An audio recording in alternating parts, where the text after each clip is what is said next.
Everyone, আমি একটা দিন কিভাবে কাটালাম সেটাই তোমাদের সাথে শেয়ার করলাম। আজকে আমার অল্প উঠতে লেট হয়ে গিয়েছে।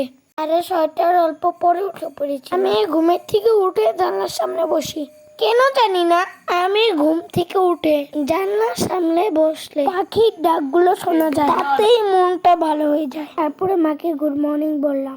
তারপরে আমি ব্রাশ করতে চলে গেলাম।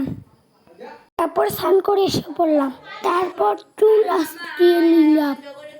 তারপর ঠাকুর ঘরে যে ঠাকুর প্রণাম করে নিলাম। পরে আমি স্কুলের জন্য রেডি হলাম। আমাকে মা খাইয়ে দিল। ক্যামেরাতে মা আসতে ভালো পায় না, জন্য আর ভিডিওতে দেখায়নি। তারপরে মা আমাকে জুতা পরে টিফিন দিয়ে দিল।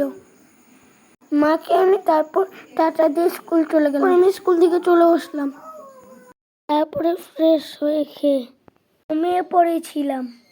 আর ছিলাম তো, তার জন্য ওগুলো ভিডিও ওঠা হয়নি। তারপরে ঘুম থেকে উঠে টিউশন গিয়েছিলাম। টিউশন থেকে এসে টিভি দেখলাম। টিভি দেখতে দেখতে চিপস খাচ্ছিলাম। পড়তে বসে পড়লাম। অল্প পড়লাম, ডেইলি পড়তে বসি।